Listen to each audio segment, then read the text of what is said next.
Chapter 1. Ugh. Monday mornings. Everybody despises Monday mornings. They're filled with nothing except disappointment. Just like my existence since this past summer, I reflected silently. This past summer I relocated to live with my uncle and aunt in Florida after my parents were involved in a car accident and died. Naturally, caused by an intoxicated driver. I dislike being here, though perhaps that's simply because of my uncle and aunt. They don't give a damn about me whatsoever. And I'm not simply being dramatic, they genuinely don't care. They only accepted me because they were instructed to, and they were also told to register me in school for my final year. They only provide me with food and cover the basics. They never speak to me unless necessary, and if I request to leave the house their sole response is, "Return before midnight or we'll hurt you." They aren't violent though, they have never touched me before. They consistently just ignore me. I don't believe they'll actually hurt me, correct? Moving on to the subject of school. My initial day of high school is today, even though the first term began a few weeks earlier. My uncle and aunt ignored the matter until the school contacted to check if I was still attending. So they officially registered me, and today marks my first day. I dress in a maroon-colored, shirt that is somewhat thin though it doesn't show through, a leather jacket, dark blue jeans, and a pair of black Nike shoes. I grab my backpack from my bed and ensure I have everything I require. I walk to my door and glance into my room to try and recall if I'm forgetting anything. My room is somewhat on the smaller side. On the left side of my room I have a desk, and on it I have a sketchbook, a lamp, and numerous art supplies. On the right side of my room I have my queen-sized bed with covers that are blue with all types of white patterns that almost seem to extend forever, and a window that has white blinds covering them. Finally, I have a small bin for a trash can next to my desk with a dresser beside it. Photos of my mom, dad, and my friend from back home with some necklaces. My preferred picture is the one we captured on a summer vacation to Disney World when I was 8. It was so enjoyable but very hot. I close my bedroom door and walk downstairs to my uncle, whispering something to my aunt. Once they realize I'm in the room they stop immediately, turning to me. "You better rush before you're late," my uncle tells me with a pleading expression to leave. "Don't worry, I'm just walking to the door." I sigh as I walk straight past them, heading out the living room door. My house is 2 floors, but it's not that large. We have 2 bedrooms with 3 bathrooms, a living room, dining room, kitchen, and an office for my uncle. I walk to my car, which is a red Jeep, and jump in the vehicle, starting it before taking my phone out of my pocket. I hadn't checked it this morning as I usually do when I first wake up. 2 missed calls from Sophie and 3 new text messages. I wait for her to answer her phone when I hear her voice. "Where have you been? I've been trying to call you all morning." "I'm sorry, Sophie, I had to get ready for my first day." "Oh yeah, your first day is today. I forgot you're starting later on. Everyone better be nice to my best friend or I'll throw some hands." I'm picturing her mocking herself and throwing her hands around. She's always been the fierce and social one out of us too. I'm mostly the independent and quiet one unless I'm around my friends. I laugh. "Yep, I know you would. Hey, I gotta go or I'll be late. I also have to find my way around the school." "Okay, call me when you get home so I can hear about your first day." "See ya." "See ya, Sophie." I hang up and pull out of the driveway, making sure I look both ways before heading off to the school. When I arrive at the school I park in the students section, and surprisingly there was no one outside other than people who are walking in. They must not hang outside before school. I say to myself as I walk out of the car. It was unusual for no one to be hanging around outside in the mornings at my old school. There would be teachers and students everywhere you look. I walk towards the school and see people looking at me strangely. Yes, I'm new, don't get your underwear in a twist. I walk in and immediately see the groups. The athletes in a corner discussing plays, the people who just go to their classes to avoid the halls, people who just stand in the hall and talk, and of course, the popular girls. You could tell by how they flaunt their hair as they walk past everyone, acting like they own the damn place. I take out my sheet of paper where my schedule lies, seeing my locker number. I notice the lockers are in a sort of letter combination, so I search until I reach the C's. C21, C22. Aha. C23. I say to myself. I open it and out comes a bunch of papers, flying all around me and over me until they reach the floor.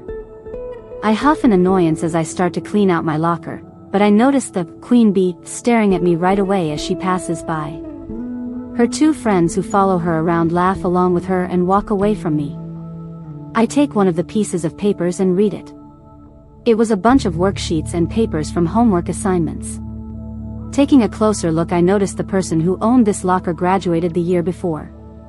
I mutter, jerk, leaving everything for someone else to clean up. I realize the school lets you walk around with your backpack, so for today, I'll carry it with me. I walk away, but as soon as I try, a girl practically bumps into me from how quick she was walking. Hey. So you're the new girl. I've heard about you. Already? Wow, news really travels fast in this place. I say shyly, not realizing someone would be so eager to talk to me. It is my first day, or first 10 minutes into this year. If I have to be at a new school with different people, I don't want to be alone here. My name is Emily, what's yours? I ask with a small smile. Zara.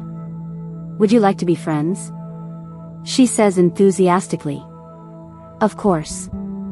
I giggle and shake my head at the sudden question. Oh good. I need a girl best friend, all I have I dash. She was about to finish her sentence when a guy suddenly tackled her in a hug that almost made her fall down. What's up, Zara?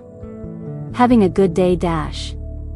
Oh, and who are you? He motions towards me with a smile. I'm Emily, nice to meet you. Oh, Emily, I like that name. Are you single? He winked at me flirtatiously, but you could tell he was joking by his playful expression. Yes. I laughed softly, turning to Zara, who narrows her eyes at him. Well, he seems nice. Ethan. No flirting with my friend. Don't pay attention to him. Zara whines and punches Ethan's arm. Zara is about 5 feet 3 inches with long black hair that runs to her thighs. She has hazel eyes, black glasses, and her face is naturally beautiful. Makeup wouldn't be able to match her beauty. Ethan is about 5 feet 6 inches with brown hair and brown eyes. You can tell he works out a little bit by his muscles. I wouldn't let that intimidate you since he seems to be a huge teddy bear. I laughed at what Zara said. Ethan, you're cute, but sorry, I just now found out your name. It's okay, I was joking. Ethan exclaimed, taking my schedule out of Zara's hands to examine it. You have second block with Zara and you have fourth with me, he says with a smile. Oh, that's good. I thought I'd be alone today, to be honest. I say with a shy smile. I didn't think I would meet anyone, let alone two people who seem very friendly. I did not want to be throughout this whole year without any friends. What fun is that? Now I have Zara and Ethan. Not with us. We have lunch with you too, so don't worry about that. Zara says this school is separated into 2 semesters. From the first day of school till February 1st they have 4 classes. Right now my schedule goes, first block, math second block, art third block, honors English fourth block, history, and then after February 1st I have first block, Spanish 3 second block, math PT 2 third block, science fourth block, free block. I don't have a fourth block next semester because since I have all my credits for all my classes to graduate with an advanced diploma.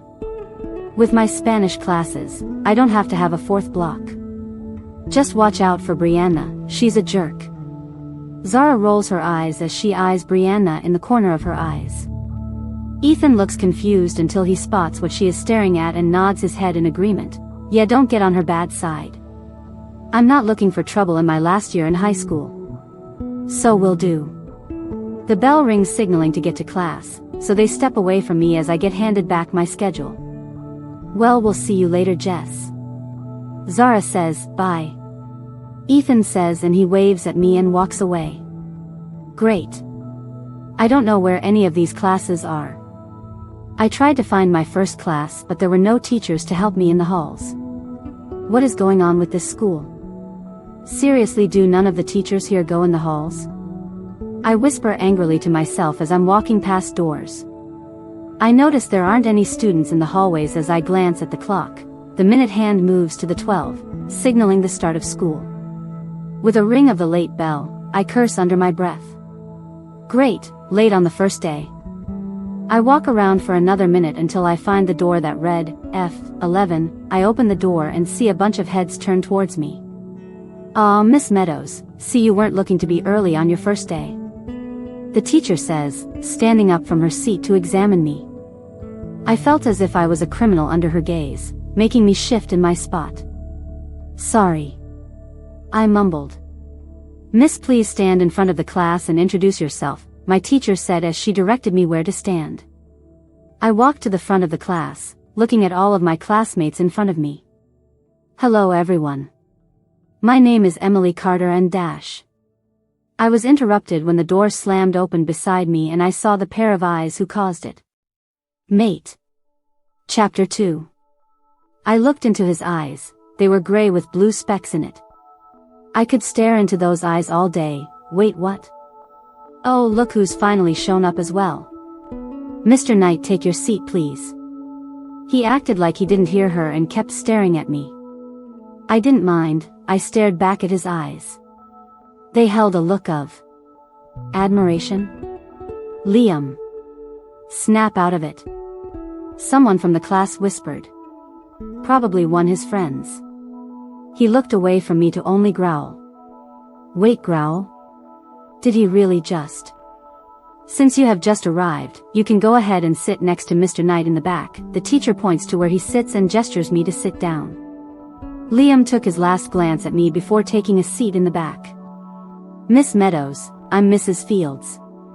"I'm sorry for the interruption. Now class, take out your textbooks and turn to page 121. "Nice to meet you, Mrs. Fields." I mumble as I walk away and to my seat in the back next to Liam. As I was walking to my seat, Brianna thought it was an amazing time to stick her leg out and try and trip me. Did I say try? More like succeeded. I fell flat on my butt and I dropped my textbook the teacher had given me. As it landed, it made a loud thump noise. Everyone started laughing, but neither the teacher nor Liam thought it was funny. Liam gave Brianna a look and immediately her eyes widened and she said, "Sorry, Elle, I mean. Just sorry," as she sunk back into her seat. Well, that was embarrassing. I got up and walked the rest of the way to my seat and sat down next to him.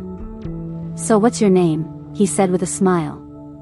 He didn't waste any time. I smiled back, but didn't respond. It was hard not to when a guy that looked like that smiled at a girl like me. Liam has a body and face that looked like a god had shaped it. His muscles seemed huge and showed through his black shirt, which made him look incredibly sexy. He has a jawline and dimples that made me just blush looking at it. I bet he has a girlfriend though. I wouldn't be surprised if it was Brianna. She seems to be well known and popular, so it wouldn't be a shock. He saw me checking him out and smirked, "Like what you see, princess?" I blushed so hard I probably looked like a tomato. And no, I wasn't dash. Yes, I was. The smirk didn't leave his face as he looked back at the teacher. The rest of the class period went by kind of fast, not including the multiple amounts of times Liam tried to get my attention. I felt bad ignoring him, but I felt a pull towards him. It just felt all weird to me. Once the bell rang, I jumped out of my seat and ran out of the door. My next class was with Zara, so I was thrilled. I'll ask her about Liam to see what he's like. I walked to art, but on the way there I bumped into someone, falling for the second time in a row today as the other person did the same. "Oh my gosh, I'm so sorry. I'm really clumsy, I'm sorry." I make a move to pick up his papers, but he shook his head, picking them up himself. "Oh no, it's okay. Hey, you're the new girl, right?" "Emily," he thought for a moment before saying my name, like someone had just told him who I was. "Yes, I am." Wow, word really does go around this school. I don't really know what to think of that. Is that good or bad? Yeah, it's a small school, so word goes around really fast. "Well, it was nice seeing you." He goes to turn around but hears my voice again and stops in his tracks. "You too," I say with a smile. My name's Noah, by the way. What class do you have next? He holds out his hand and I oblige, shaking his hand. I have art class with Mr. Davis. Art class is always my favorite because I love drawing. Oh, don't expect much. I heard he almost never shows up. He lets out a soft chuckle and shakes his head. I wonder if he has taken the class too. Oh, does the school do nothing about it? I say, disappointed. My last year of high school and the teacher is a no-show. It sucks because I've always enjoyed drawing and working with clay. I always draw wolves and moons, the occasional rose. I don't know why, but they're fascinating to me. Yeah, but they haven't found a replacement for him yet, and I don't think they're trying hard to find one either. Good luck though. His facial expression made me realize he was being sympathetic, but he wasn't in the mood to have a conversation. Thanks, I should really get going. Not wanting to be late like my last class. Yeah, have fun. Noah said and walked off. Hopefully I didn't make the both of us late, like it mattered for me anyway. Noah has a muscular build too, but not as much as Liam. He has messy blonde hair with chocolate brown eyes, and white shirt with jeans. He almost looked like one of those boys you'd see in swimwear commercials. I get to my class as soon as the bell rang and looked inside. Everyone was in little groups, and the people whose friends weren't in this class were quietly doing whatever, keeping to themselves. And like I was told, no teacher. Hey Jess. You're here. Zara waves me over to her table that stood in the middle of the room. I look around some at everyone before walking over to her, sitting down next to her. So is it true the teacher never shows? I ask curiously, putting my papers down onto the table before looking up at see her reaction. It wasn't like I didn't trust Noah, but I wanted to hear an explanation. Yeah, who told you? I wanted it to be a surprise, she said with a frown. I guess no one picks this class to actually do work. This boy named Noah. I say, remembering his name from not too long ago. Oh, him, she says, looking down and fiddling with her fingers. Oh, does someone have a crush on Noel? I say in a girly tone and push her arm playfully. And no, maybe, yeah. But he turned me down. She looked up at me. Oh, I'm sorry, Em, he'll see what he's missing out on soon. I smiled at her. Yeah, I guess. Anyway, can I see your phone? She asks, trying to change subject. I don't press on and answer her. Sure. I take my phone out of my pocket and unlock it for her. My home screen is a picture of a moon drawing that I made along with a wolf howling into the distance. As I said, I find them fascinating. Why do you need it? I ask curiously. 'Cause I want to steal it, she says in a blank tone, almost serious before she cracks into laughter. I'm kidding, duh. I want to put my number in, and I'll put your number in my phone too. Okay. I say questionably, watching as she puts her number in. She hands me back my phone and I shove it back into my pocket. Do you have any social media? No, I don't have anything on my phone really. Just Candy Crush and Netflix. I shrug, not really liking social media. Too much drama with celebs and news. I've watched a bunch of shows on Netflix. I love the shows Stranger Things, Pretty Little Liars, The Fosters, Switched at Birth, and Heartland. I'm not done with PLL yet, so no spoilers please. I'm on season 3 episode 5. Sophie says it's the best season, or the dramatic season. I forgot. I have a bad memory sometimes. Oh, have you watched Stranger Things? She says excitedly. Yes, it's my favorite show. I say smiling, OMG, me too. Have you watched Grey's Anatomy too? No, Sophie wanted me to though, but I'm just not that interested in it enough to watch. I have a fear of blood, so I tend to shy away from doctor shows. Who's Sophie? She says curiously. Sometimes I forget that people that don't know me have no clue about people unless I tell them. My best friend back in Ohio, she loves Grey's Anatomy. I like her already. She laughs. The rest of the block we talk about a lot of things and get to know each other more. I found out her favorite color is green, dark green though, like the forest. She loves spaghetti as she made a big deal out of it, and she hates pickles. It's now the end of the school day. I got my textbook from math out of my locker and I headed towards the door. Hey Liam. Just hearing his name immediately brought me to my senses. I looked for the source and saw Brianna. Of course. Her arms were around his waist and I couldn't see his face from where I was standing. I felt disappointment and anger build up, but I don't know why. He's not my boyfriend and I don't have a crush on him, so why? Wait. I have a crush on Liam? This quick? Is something wrong with me? I just met him today.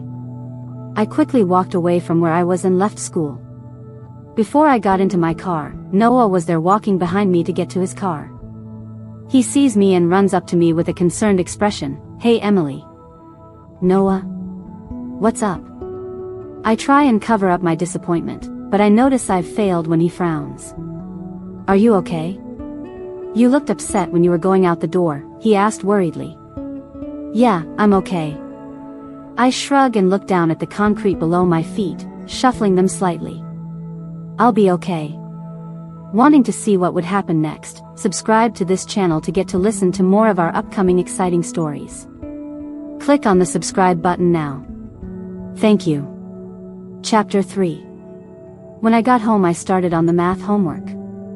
There's supposed to be a test on Wednesday of what they've been learning, but since I just got here, the teacher said I didn't have to take it. I still want to. I don't want to sit there being bored the entire block with nothing to do. What they've been learning so far is pretty easy, so I'm sure I'll ace it. When I do homework, read, or study, I like to listen to music. Pop music is my favorite, though I do like some rock music and a few country songs. I love the bands Fall Out Boy, 21 Pilots, Panic at the Disco, and Maroon 5. I'm looking into listening to My Chemical Romance. Yes, I love bands, don't judge me. I mostly just listen to bands than singular artists. My friends back in Ohio used to say I was a little emo because I'd listen to that kind of music, but I don't care. Right now I'm jamming to the song, Wilson, Expensive Mistakes, by Fall Out Boy. Fall Out Boy just came out with a new album and I love it so much. My favorite song on there either is Church or Stay Frosty Royal Milk Tea. Sure, that title is crazy, but don't let it fool you, it's an amazing song. I was brought out of my thoughts to my phone buzzing. It was Sophie wanting to check on how my first day was probably. I checked my lock screen and sure enough, I saw her face on the caller ID. Hello, this is the Meadow Residence, how may I help you? I say in a customer service tone, making the other end of the line go quiet until you can hear laughing. Jess, I know it's you. How was your first day? It was okay, strange, but okay. You can practically hear the uncertainty dripping from my tone. It is not helping bring my point across. Oh, did you meet a cute guy? What was his name? Did you make any friends? She exclaimed, yes, Liam, and yes. I answer her 3 questions in the order she asks, not fazed. Liam, huh? How did it go? I mean, we aren't friends or anything. When he walked into the class as I was introducing myself, he just stared at me. I couldn't read his expression. And then he tried to tap my arm during class or whispered my name to get my attention, but I didn't respond. Oh, you should talk to him. Maybe you two are soulmates, she exclaimed again. She has a big imagination. I doubt we'd be soulmates and I don't believe it exists. I'll believe they exist when wolves talk. Yeah, I think he has a girlfriend though. I frowned. No. I bet it won't last, she pressed on reassuringly. I raised my eyebrow at her confidence and shook my head. I doubt it, I just got here. There's no way he likes me. We barely know each other. It was a lie, I do like him, a lot. Just find it weird because I don't know the dude. I'll stay away from him, then I'll think about someone else. But for a few weeks I want to focus on school. I might join the art club, if it's not too late. Well, we'll see how it goes.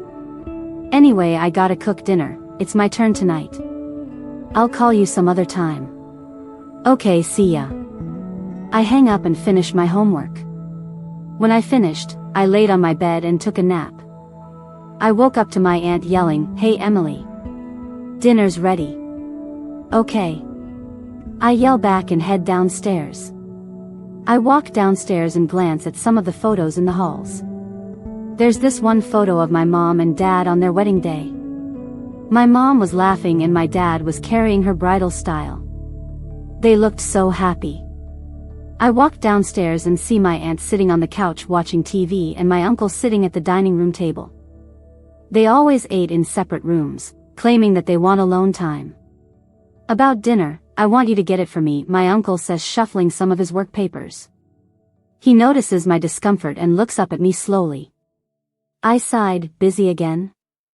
"Yep, I ordered us some Papa John's." He slumps back in his chair and puts on his reading glasses. Not before shooing me away. "That's my favorite pizza place. They have amazing cheese sticks which make my mouth water just thinking about them. Their cheese, pepperoni, and customized pizzas are the best. We normally just order the customized pizza with pepperoni, peppers, olives, bacon, and onions. My favorite topping are onions. We order the olives for my uncle though. I don't know how he likes those things. Coolio." I get my keys and just as I'm about to head out the door my uncle says, "Be back soon, we have some news." "Okay." I say, confused, almost in a question. I walk out the door and drive to the nearest Papa John's. It's only around the corner so it doesn't take long. I could walk but I'd rather drive with the pizzas. I'm afraid I'll drop them. It's now dark outside and I'm driving home when all of a sudden something runs right in front of me, almost making me hit it. I swerve to try and avoid it and I succeed just barely, getting back on the road with a quick turn. I take a deep breath and look out of my rear view mirror. What the hell was that? I half yelled, taking my eyes off of my mirror and back on the road after not seeing anything. I don't know what that was, but it was huge. I suddenly remember why I was in the car and quickly look to my right. Oh, thank God, the pizza was okay. I get home and hold the pizzas in my hand, knocking on the door. I can't open it cause pizza in my hands. No answer. Come on guys, you gotta answer the door. I knock again. My uncle opens the door with his hair messed up and my aunt nowhere in sight. I got the pizza. I take a glance inside and notice my aunt is gone from her usual spot, making me wonder what's going on. Good, your aunt is going to be staying at your grandmother's house for the night. Why? Did something happen? I ask. No. Actually, there's something I've been meaning to tell you. We both walk to the dining room to eat our pizza when I wait for him to explain whatever he needs to. Wait, are they getting a divorce? Me and your aunt have been growing apart lately and I've been disappearing from your life too. He frowns. I don't mean to. I have a lot of work to do sometimes and your aunt isn't helping in our case either. Her and I are getting a divorce. We don't see each other the same way anymore after everything that's been going on and we think it's best we part ways. He's talking about my parents' death. I'm sorry, I'm going to try and be in your life more. I can't speak for your aunt, but I hope she feels the same way. Oh, I tried to speak but really nothing came out. I was speechless. First, he says they're getting a divorce. They've been happy that I've seen. But I always try and not be around them when I can. I guess that can change. He wants to be in my life now and I guess this can actually work out. It's okay to be out of words, I am too, he smiles. After we talk some more, I finished eating my pizza and delicious cheese sticks and head out to the back porch. I sit down on the deck and begin reading the book I have yet to read for my honors English class. We have to read Romeo and Juliet, yep, that book you just keep hearing about no matter what. I peacefully read the book for about a half hour when I hear a rustle in the bushes beside me. I look towards the source, nothing. Maybe just a bunny or something. I look down at my book again and then I hear the rustling again. I put down my book and go off of the porch, moving closer to the bushes. I walk towards it and see nothing still. They're pretty tall and big, just about as big as me. I shrug and I start to walk to the porch again, until I hear it again. I turn around and call out, "Who's there?" I see a pair of gray eyes through the bushes and I scream. I tried to run away, but I fell while turning around. I heard it whimper when I tried to get back up. Huh? What the hell is that? The rustling gets louder and a large, beautiful wolf comes out of the bushes. The wolf is all black with gray eyes with little blue specks in them. Why do they seem familiar? It's honestly really beautiful, and really large, even for a wolf. Whoa, you are so beautiful, but I didn't think they had wolves in Florida. I say confused. The wolf does a wolfy grin and slowly walks up to me, seeing if I was possibly a threat or just was scared I'd scream again. Don't worry, I love wolves. I think they're fascinating. But I didn't think they were this huge. I widened my eyes at the thought and the wolf lays down, seeing my expression. I walk to it and sit down beside it. I reached my hand out to pet the wolf's head and he didn't show any signs of hurting me, so I pet it. I'll call you Sparky, smiling at the name I had just came up with. He sticked his tongue out with disgust, but I shrugged him off and decided to keep the name. I liked it. Too bad your name is Sparky now. The wolf leaned into my touch and I felt little sparks in my hand. Jumping slightly, I pull my hand away. Why did I feel sparks? The wolf whimpers as it wanted to be petted some more, but I realized it was getting late. Well, I better go to bed, it's pretty late. I hope you'll be here tomorrow. I take one last look at the wolf and go inside to sleep. I change into my PJs that are some polka-dotted shorts and a matching top and slide into bed. I fell asleep to the sound of a wolf howling in the distance. Chapter 4. Liam's point of view, outcasts. Degenerates who desire to destroy my pack and its reputation.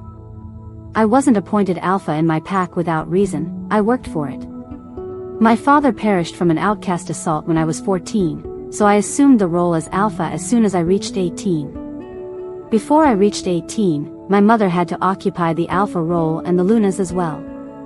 Being an alpha isn't simply commanding people around, it's ensuring the pack's safety and, also paperwork and numerous meetings. Outcasts have been entering my territory increasingly lately, but I'll manage it. I had to question an outcast because I wanted to discover the reason why the outcast assaults have been growing, but he didn't reveal anything, only, savor your loved ones while they're present. Let's just say I eliminated him. He was likely referring to my father.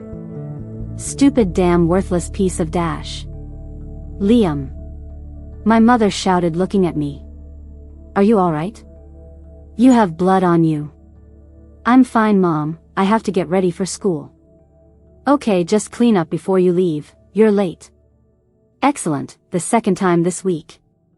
I rush to the bathroom and take a quick shower to wash the blood off of me and change into a black shirt.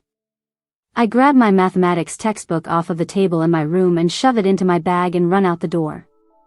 I transformed into my werewolf with my bag and clothes tied around my wolf and ran to the school. Using my wolf speed, I can make it hopefully before the tardy bell rings. This is the second time this week, I hope the outcasts hold back. My wolf Kyan says yeah, me too. I respond. I arrive at the school and hide behind some bushes and trees. I shift back and change into my clothes and sling my bag on my back and run into the school to my first class, mathematics. Mathematics was never difficult for me, I've always been quite good at it. It's one of my preferred subjects. I run in the doors of the school and smell something, vanilla with a hint of cherry. My wolf starts stirring around and whispering things I can't comprehend. Hey Kyan, you alright? No response. He just keeps doing what he's doing. I roll my eyes and run towards the scent, and when I get to the source, it's my mathematics class. I slam open the door and right in front of me I see the source of the scent. A gorgeous girl stands right in front of me. She had brown wavy hair with sky blue eyes and small freckles surrounding her eyes. You can only see it if you're looking up a little close to her, but since I'm a werewolf I have a better sense of sight, hearing, and smell. Mate, my wolf and me says at the same time. She's perfect. Yeah, I see, and I appreciate what I see. I looked into her eyes and they held confusion, but yet she stared at me. She must feel the mate bond a tiny bit. I quickly sniffed the air. She's human. What are we going to do now? We have to try and gain her trust. One must have been staring for too long because my friend Dylan yelled, "Liam! Snap out of it." I looked at him and growled, and immediately he was quiet. "She's my mate, I can look at her all I want." "Since you have just arrived to the class, you can go ahead and sit next to Mr. Knight in the back," the teacher said. "Yes. She's going to sit next to us for the whole semester." "Good, I can try and speak to her." I walked back to my seat and sat down. I glanced at my mate again, and the teacher was talking to her. "Now class, take out your textbooks and turn to page 121, she yells, and my mate walks to her seat in the back with me. As she's walking, Brianna trips her and makes her and her textbook fall to the floor. I look at my mate to see if she's hurt, but then I immediately look to Brianna with anger. "Don't mess with my mate or you'll be sorry." I mind-linked her. Her eyes widened and she slumped down in her seat and apologized to my mate. I smirked and looked back at the teacher. Being alpha has advantages. Even more than I give myself credit for. The principal here is also a werewolf along with some students here. This school is 80% human though, so we have to watch ourselves. She sits down beside me and looks at me. "So what's your name?" I said with a smile.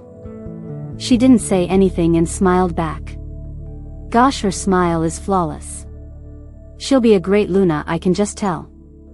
I saw her examining me. I smirked and said, "Appreciate what you see, princess." She blinked and suddenly came back to her senses. She looked away startled, and no, I wasn't. That answered my question. I kept smiling as I looked back at the teacher who was trying to teach us what we'd been trying to learn all of last week. But she usually just gives up and tells us to look in the textbook. If it wasn't for the textbook, the class and me would fail the class. I tried to get my mate's attention all period, but she ignored me. The thought of her not liking me made my wolf whimper. She wouldn't reject us, right? To be honest, I don't know. But we have to at least try. I won't give up on her. As the bell rang, I tried to get her attention, but she ran out of the door. I ran after her, but as soon as I got to the doorway, she was gone. I could track her scent. "Hey, Liam." Noah greeted me. Dylan was creeping up behind him to scare him. I glanced at him but looked at Noah so he wouldn't notice. "Hey Noah, what's dash?" Before I could continue, Dylan came up behind Noah and yelled, "Boo."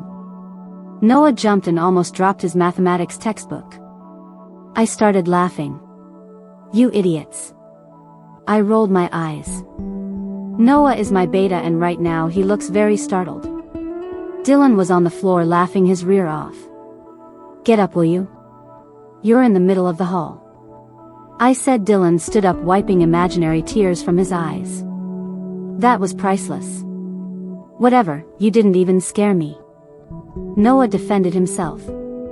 "Say that to the look on your face as you jumped a mile." I laughed. "Guys, I found my mate today." "What? Where is she? What does she look like? What's her name?" Noah asked. "Don't know.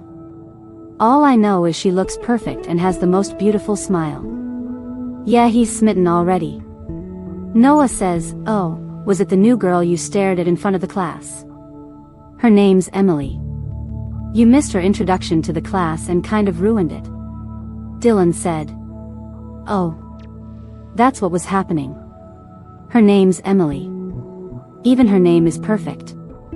Noah, I want you to find her." I say, "Okay, I'll tell you where she is." He walked off. It took him a few minutes, but in the meantime I talked with Dylan. "She's walking to her art class. She just went inside. She's really nice." "You're lucky."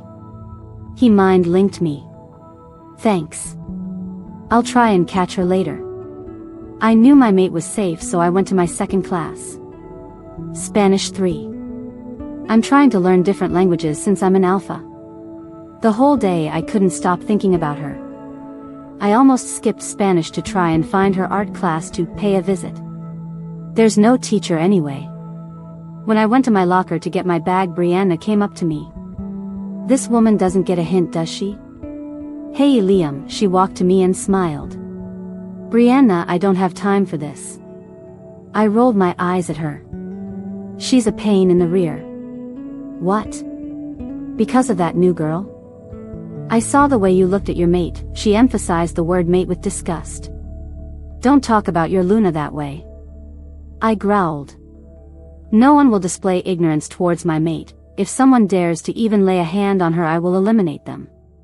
Whatever, Alpha, she sneered. Everyone knows you're mine. I'll do what it takes to let everyone know that. Are you threatening her? I growled. She smirked and walked off. If she lays a hand on my mate, I'll break her hand. Noah, Dylan. I growled through the mind link. Yes, Alpha. Make sure Brianna doesn't go near my mate during school hours. Okay. I punched the locker, making a huge dent in it and sighed. I'll fix it later. Chapter 5. It's been a month since I had started school, and so far so good. I have all A's for my grades except for my grade in honors English. I have a B+. And also I haven't spoken a word to Liam. He tried to talk to me my first week a lot, and now it's just like he's giving me space. Which I'm grateful for. I don't even know him. He might just want me for my appearance. No wonder he looked at me that way in front of the class on my first day. That's how this all started. I've been ignoring the fact that every time he brushes past me on accident or our arms touch when we are working, I feel little sparks. It's all in my head.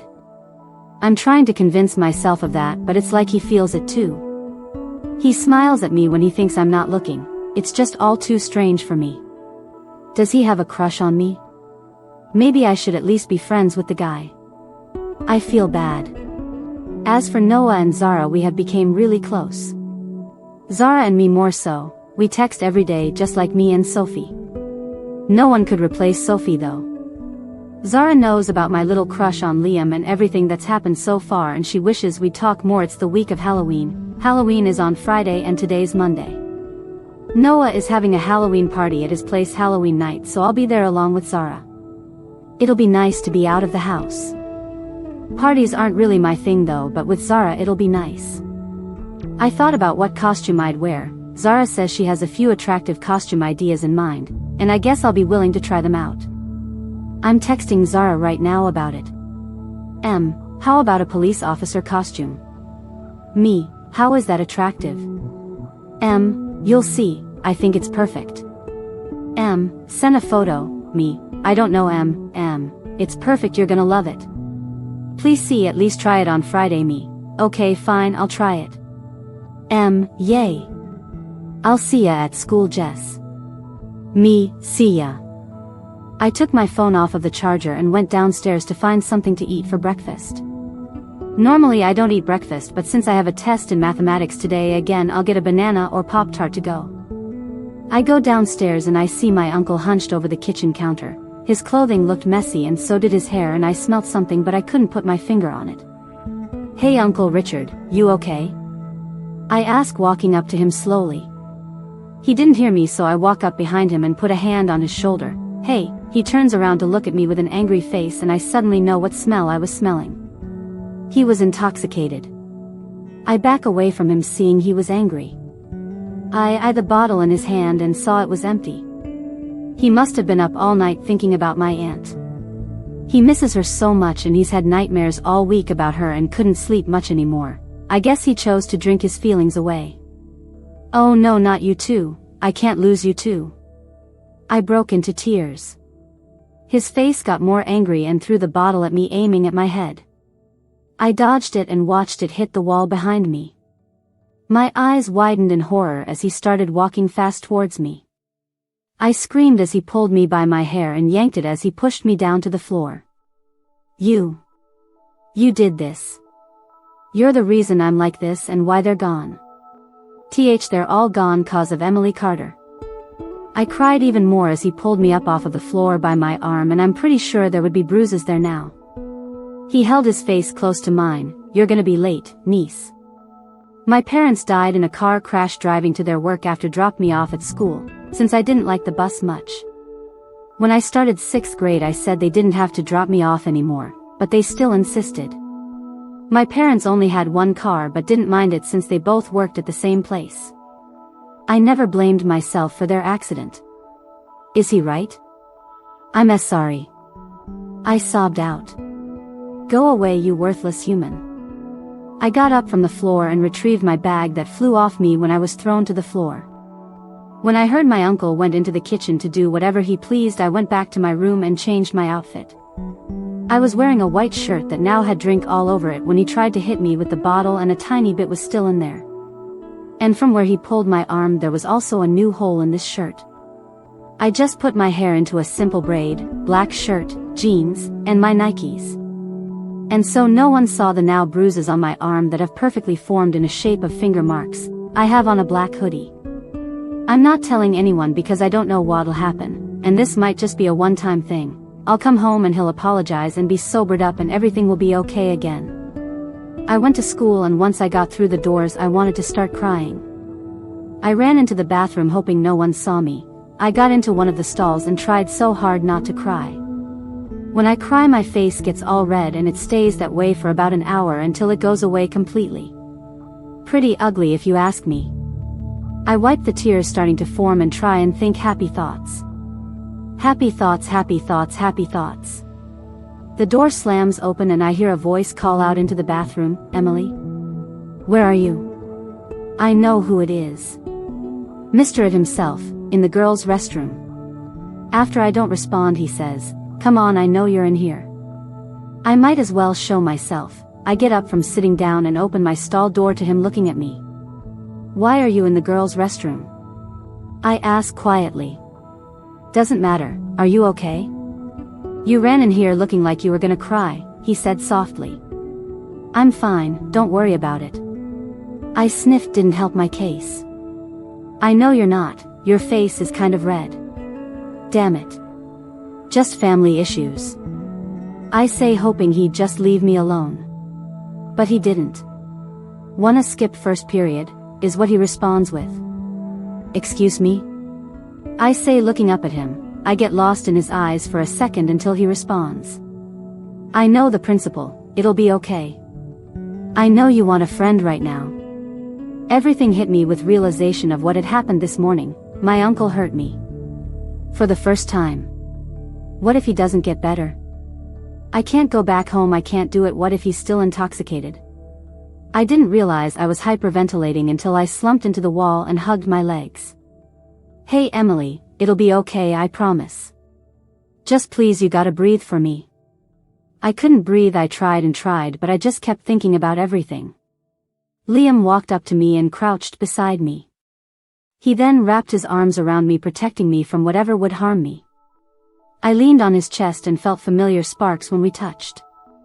In the moment I didn't think about it because I was trying to calm down. When I was calm, the tardy bell rang and I sat up. I'm so sorry, now we are late. I said, looking down. No we aren't, he smiled. Huh? We are skipping, remember, he smirked. Fine. I guess one day couldn't hurt. I said, good, you need a distraction anyway. Do you need to talk about it? No, I'm okay. He didn't look convinced, but he let it go and dragged me out of the girls' bathroom. When we walked out, a custodian that was just about to walk in looked at Liam like he was crazy. Appreciate what you see, he smirked at her and led me out of the school, leaving the custodian without words. So where are we going? I asked, curious. You'll see, he smiled at me. Gosh, he has a perfect smile. I smiled back and followed him. We went into the forest behind the school and watched how he walked up to these big vines on a big rock. Did you take me here to murder me? He looks at me with fake hurt on his face. I'm surprised you'd ever think that of me, princess. I laughed at the nickname, kind of liking how he called me that. So what are we doing at a rock? Give it some credit.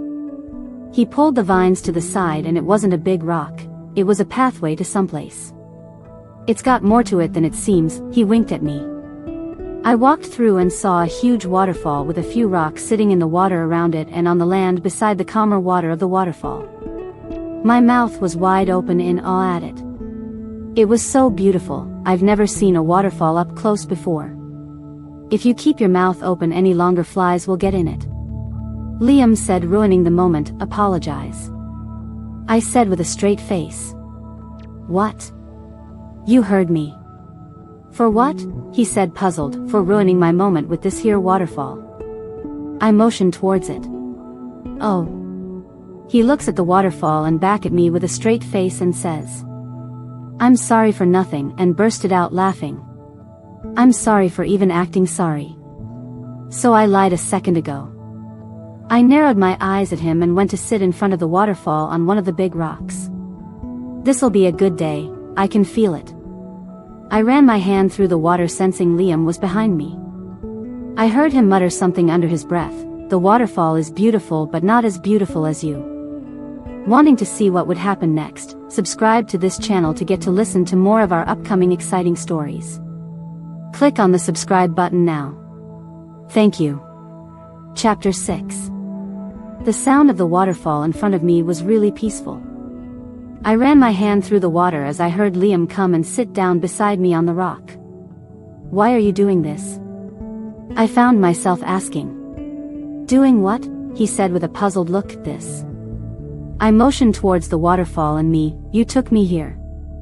It must be a special place, and we aren't even friends. What made you want to be my friend? He sighs. Ever since I saw you, I've wanted to be your friend. You just seem like a kind person, and Noah talks about you like you're an amazing person. You know Noah? Yeah, he's my best friend. We have known each other for a long time. I caught the little slip up, but I didn't question it. Oh, yeah, Noah's something all right. I rolled my eyes playfully. I got up and walked to the waterfall. It was so beautiful. I went up to where all the water was rushing down. I poked my finger through the water and felt it rush down my arm. I laughed to myself and looked to Liam. He wasn't looking at me at the moment, but at the water, looking his reflection. Boys. I rolled my eyes. I turned back around and gasped as I saw there was an opening leading to behind the waterfall. I looked back and Liam and back to the opening. I shrugged and carefully went into it. The little bit of light coming from the waterfall behind me now lit up the cave just a little. It wasn't a big cave, as I could walk to the back of it in about 5 seconds. I looked back at the waterfall and stared in awe on how much I loved how beautiful it looked from in the cave. After a few minutes, I thought it should be time to go back to Liam. I carefully make my way out of the cave and behind the waterfall. I come back out and Liam is nowhere in sight. Where did he go? Did he leave me here by myself? I looked around and yell, Liam? I don't hear anything and start to panic. I don't know my way back. Where did he go? I turned around and there stood a behind livid Liam. Oh, there you are. I was just about to dash. Where have you been? I have been looking all over for you. I almost got a search party out to look for you. He yelled. I was behind the waterfall. I said, pointing to it. Huh? Yeah, come look at it. It's really beautiful from inside the cave too. I grabbed his arm and lead him to the cave. When we both got inside, he looked around and was in shock. He muttered something under his breath and looked at me. This is actually pretty cool, he smiled. Yup. I stared off somewhere when I got an idea. I looked at Liam and went out of the cave. I walked to one of the rocks in front of the waterfall and took off my bag. Liam followed behind me and sat down beside me as he looked at me with curiosity. Whatcha doing? I didn't answer. I was too busy getting my colored pencils and sketchbook out of my bag. I sat my bag down and turned to an empty page, and then I started to draw. For about a half hour I drew in my sketchbook and Liam just sat there quietly watching. When I was finished, I turned the book to him and he looked at it in awe. That's a really good drawing of the waterfall. Thanks. I smiled back at him. I got my phone out of my front pocket of my jeans and looked at the time. 1:30. So since I don't know how to get back, or get back anywhere, what's your plan for lunch? I asked. I was thinking while you were drawing about that. Would you rather have Arby's or KFC? Arby's, duh. I said in a duh tone. He laughed. Okay, Arby's it is. On the way there I looked at my phone and also saw he had an AUX cord. I took the AUX cord and stuck it in my phone, then looked through my iTunes playlist to see which playlist I wanted to play. Liam eyed me curiously as I scrolled down my phone. Who's your favorite singer? Hard choice to make for me. Besides, I'm a band geek anyway. He laughed at my statement. Never thought I'd hear someone admit those words. I laughed at him. Well, it's true, so why hide it? He nodded and asked, so what are you gonna play? I don't know yet. I said. I'm trying to choose between Fall Out Boy and Panic. At the disco for Liam, let's see. Are you into any bands? I asked. Not really, I do like some though. Oh yeah? Like what? Coldplay, Imagine Dragons. Oh, good choices. Ever heard of Panic? Or Fall Out Boy? I asked him, who's Fall Out Boy? I gasped. He didn't. But he did. That's my favorite band. How could no one have ever mentioned the band to him before? What? I basically half yelled. Oh no, he sighed. He probably knew not to annoy a band geek about their bands. Good boy. That's my favorite band. You're missing out on life here. I yelled. He smirked. Whatever you say, princess. I knew what playlist to play now. I tapped on the album, American Beauty / American Psycho. Some legends are told, some turn to dust or to gold, but you will remember me, remember me. For centuries, just one mistake is all it will take, will go down in history, remember me for centuries. I sang along to the music. Wow, also a good singer. Any other hidden talents I have yet to discover? Nope, well actually yes. But you'll have to find out later. I winked at him. Fine, he muttered. We got to the Arby's, and once we got our food we sat down at a booth. Oh, I almost forgot ketchup. I got up and went to the front where the drinks, cups, lids, and napkins are, and searched for the ketchup.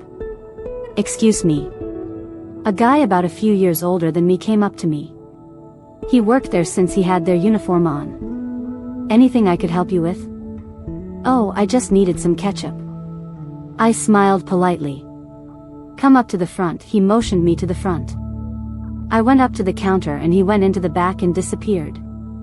I waited a few seconds before he came back and handed me some ketchup packets. Thank you. Jason. I read his name tag. No problem, what's your name? He's asking my name?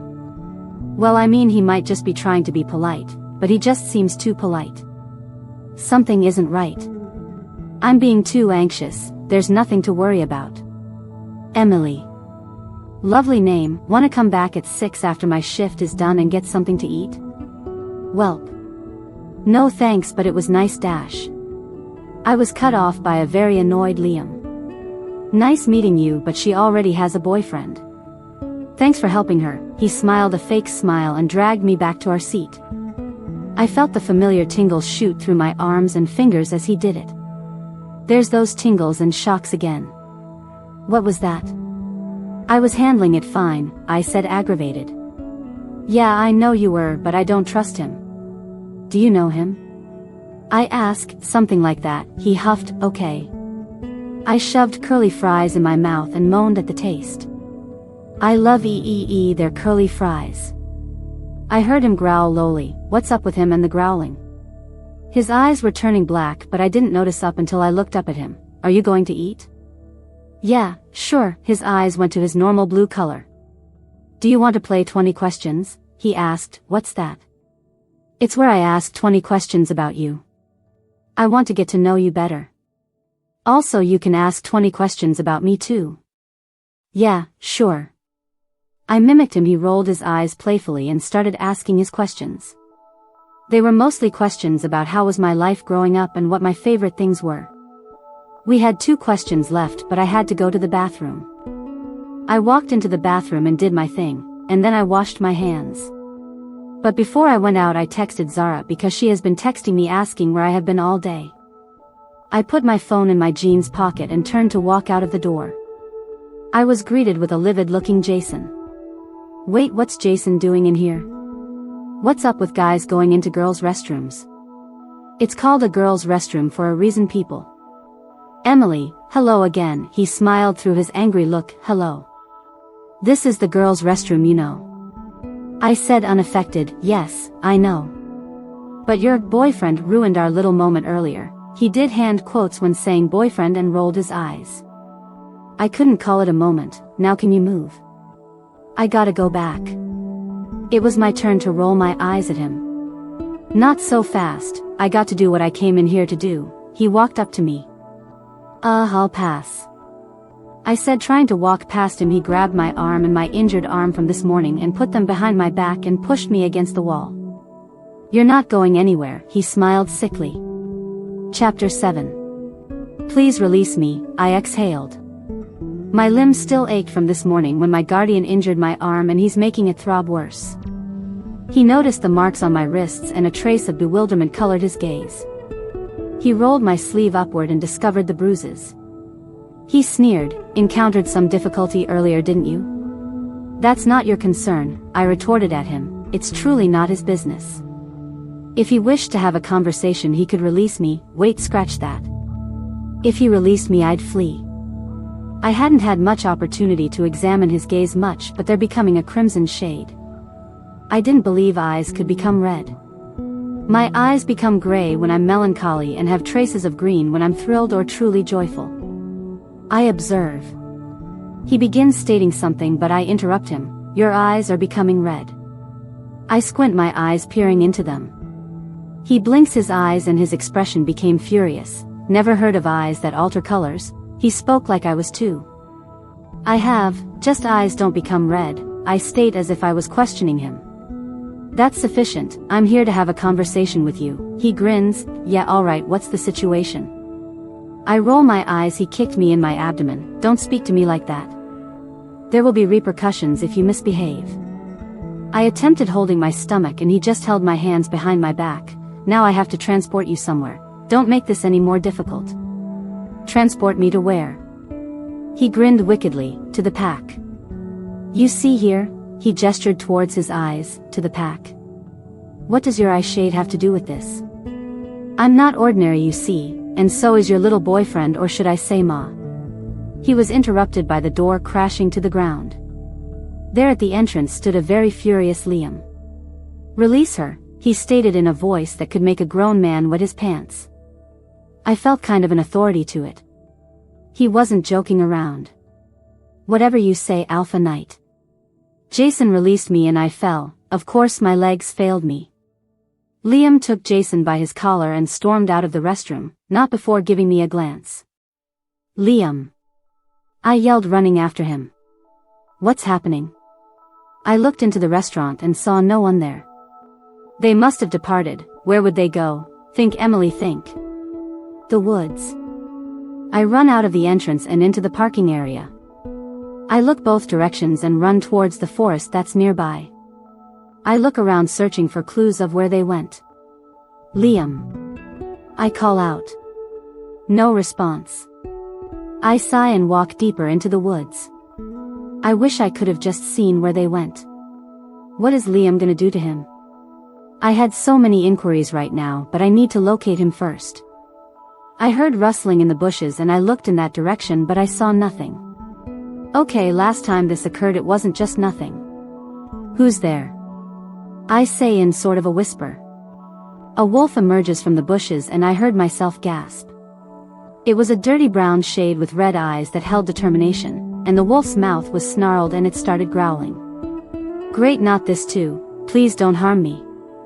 I fell onto the ground and started having a panic attack. First my guardian abuses me this morning, then a guy I don't even know hurts my arm even more, and then attempted to kidnap me, and now this. I can't do this, it's too much. I didn't realize I was saying that all aloud until the wolf stops growling and just kind of stares at me. The wolf transforms into a human and I gasp, a very naked human. I shield my tear-filled eyes away from the naked wolf man and I start crying even more. I'm so confused. Werewolves are real?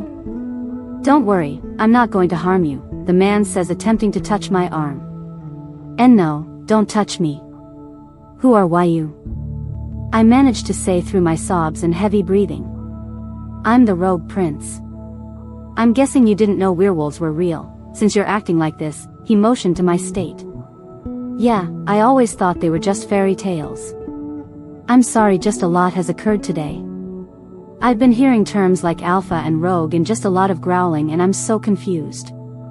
He crouches down to look at me, well, you're just gonna have to have that talk with Alpha Knight. Why are you calling Liam Alpha Knight? Is he a leader or something? An alpha is the leader of the pack. They have territories and they also are very overprotective of their mates. Lucky you, right? He laughs. What's a mate? I'm Liam's mate. I ask. It's a werewolf's other half, their destined partner for life. They were made for each other.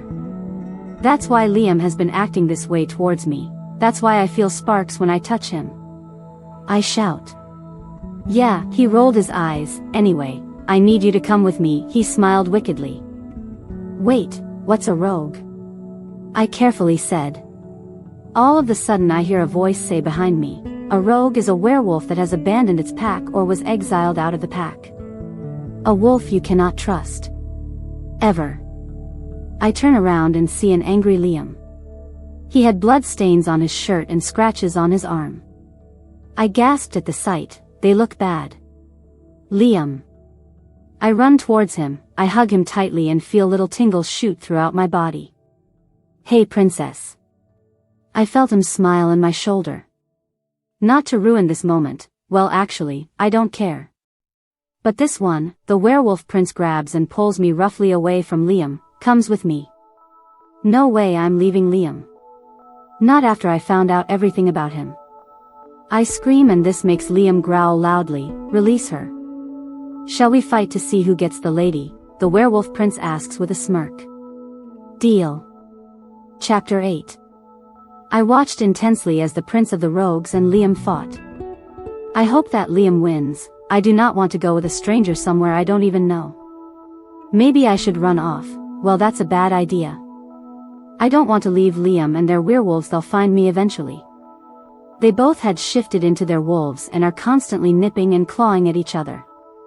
It's all moving so fast I can barely tell what's going on. Liam tries to go for his neck for a quick twist of the neck but is too late as the prince already made plans to bite his leg. Liam dodges it at the last second and the prince bites the air, catching him off guard. The prince falls to the ground in a thump and Liam holds his neck in his mouth. Hey, Jess. I heard a whisper behind me. I look behind me and see Noah in a bush calling me over to him. I rush over and crouch down next to him. Liam mind-linked me to come and get you before things got out of hand, but I ran a little late. Come on, we gotta go, he tells me. I take a final look at Liam and quickly turn away because I knew what was gonna happen next. As Noah took my arm and led me away, Liam took his opportunity. I could hear the faint sound of a neck cracking, ending the rogue prince's life. Where are you taking me to? I ask Noah. We get into his car and drive away from the Arby's, the scene, the forest. The place I found out my crush was a werewolf, and that I was his mate. Once I see him again I have some questions. It's all so much to take in. To the pack house, I assume you know he's a werewolf already. I just nod my head and look down at the floor of his car. I'm a werewolf too, he glances at me. I look at him and take in his figure. No wonder he's a werewolf, werewolves are attractive. He's not as attractive as Liam though. I could look at Liam all day. I'm Liam's mate, aren't I? I ask suddenly. Yeah, you are. That's why he just suddenly has an interest in me. The most attractive guy walks in on my first day and stares at me out of everyone else. And then tries to flirt with me and become friends with me. I rush out. Yeah. I promise he'll explain better than I could.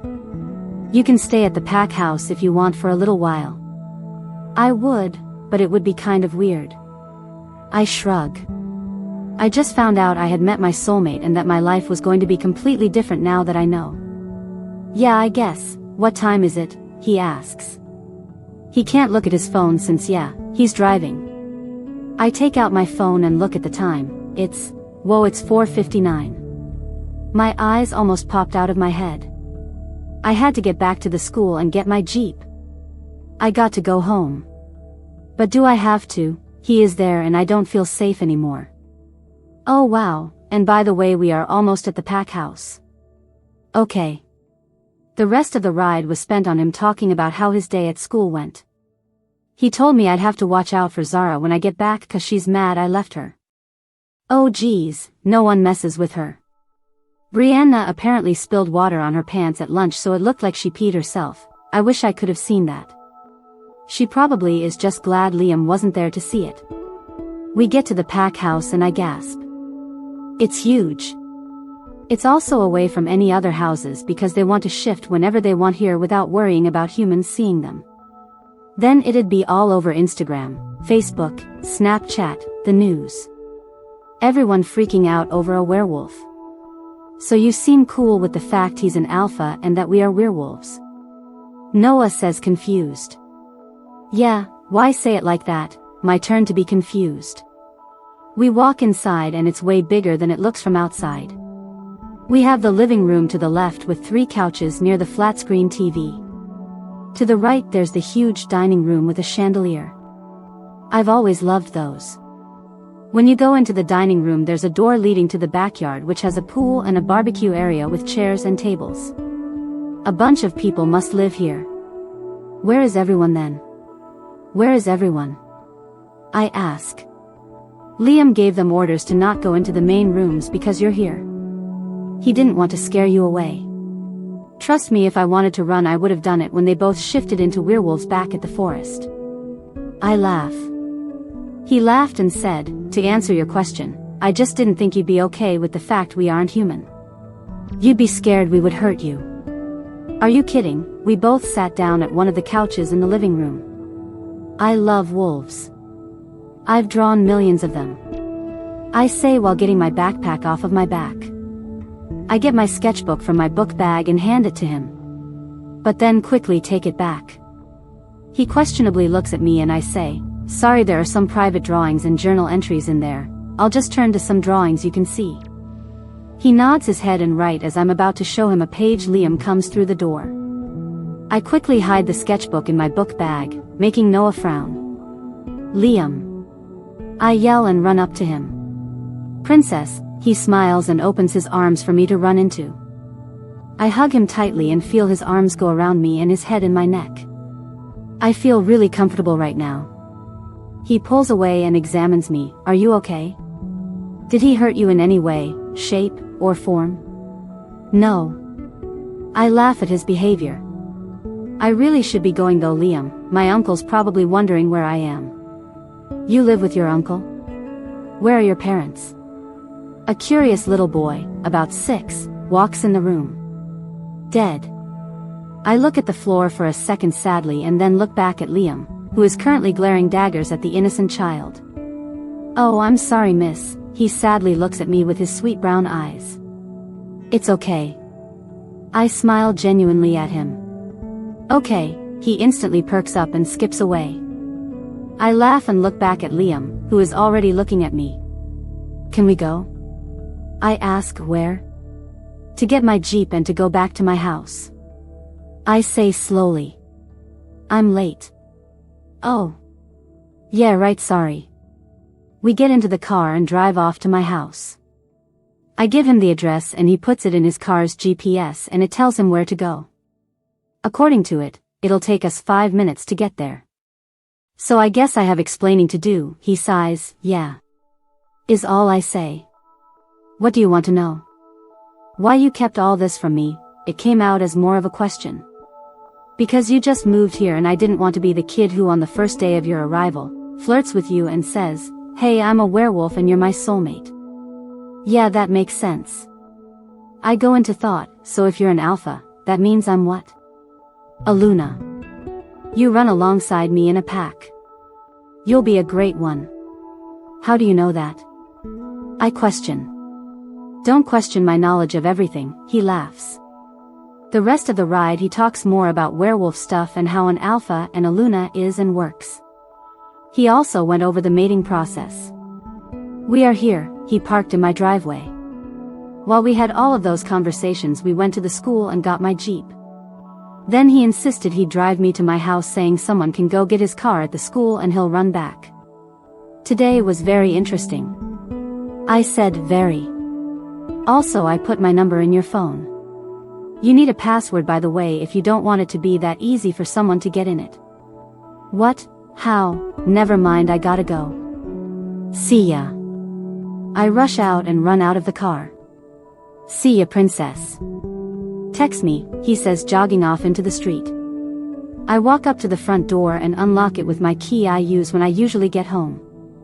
I walk inside and it smells of alcohol still, just worse. I find my uncle passed out on the couch, so I tiptoe up the stairs. I'm glad he's passed out, I don't want to deal with him right now. After everything today, I need a nap. If you're still listening to this story up to this point, why don't you subscribe to this channel to continue getting exciting daily stories like this? We would be most grateful if you can do that to help boost this video to reach everyone. Thank you. Chapter 9. I wake up to a loud crash downstairs. I hurriedly ripped the covers off of me and ran downstairs to inspect the noise. I look around and quickly walk around the house to find my uncle. He's not in the living room, not in the kitchen, his office. I walked to his office and there he was. He laid on the floor with papers surrounding him. He must have fallen while trying to get something off of his shelf. He broke a vase my aunt made in the process. Great, he's going to be pissed. He looked up at me and picked himself off of the ground. You're up, he slurred, make me some breakfast. It hurts to see him drunk every day now. Yesterday and now today he started his day drunk. I walk to the kitchen and open the fridge. I look into the emptiness and yell to my uncle, you need to go to the store today. Saturday's his grocery day. He walks into the room, what did you say? He says in an angry tone. There's nothing in here to eat. I say slowly, afraid to make him more mad. You witch. You knew the fridge was empty. You're trying to starve me? And no. I'm sorry. I back away from him before he hurts me again. I back into a wall and curse. Couldn't I have not backed into a wall? It'd make everything easier. He raised his hand and slapped my face. I gasped as his hand made contact to my face. Never have I seen my uncle this way. He was never abusive or this cruel. I'm going out to McDonald's for some breakfast. I'm not getting you anything since you're a witch. I started crying and held my face as I watched him go out of the door. He's drunk, he can't be driving. I run to the door and yell, you can't drive, you're drunk. Watch me, he yells and gets into his car. He drives away and I feel a sort of peace. I don't have to worry about getting slapped for now. I heard my phone ring from upstairs and I ran upstairs to get it. I look at the caller ID and I gasped. I haven't called Sophie in a while. Hey girl. I said guiltily, where have you been? We don't talk much anymore, I miss my Emily, she whines through the phone. I know, just a lot has been going on. Oh, I can't wait to hear the details. We spent about an hour on the phone until I wanted to finally get ready. I'll talk to you later, Sophie. I say, smiling. I miss her a lot. Sure, I have a lot of people in my life now, but she is my best friend. I miss going to the ice cream shop around the corner of the school I used to go to with her. We'd do our homework there too. Okay, bye. I hang up and get up out of my bed. I walk to my closet and try to pick out an outfit for today. If you know me, I have an obsession with jeans. All I have for pants are jeans. I really need to go shopping for more types of pants. I pick out a Fall Out Boy maroon colored shirt that's a little too big for me, so I tied it at the side. I put on a dark pair of high-waisted jeans and my black Nikes with a white checkmark logo on them. I also love boots, but I'm not wearing them today. It's February and surprisingly this whole week is supposed to be in the 70s or high 60s. I get my phone and go on Spotify to play an artist I really like. I just started listening to NF a few weeks ago and he might be one of my favorite artists now. The song, Lie, started playing and I walked out my door making sure I got my key. It was raining all night, so when I walk out the door I smell the smell of rain. Don't you just love that smell? It smells fresh. It's a sunny day today, so that makes it better. I mouth some lyrics to the song and make my way to the park. Once I get to the park I sit on a bench under a tree.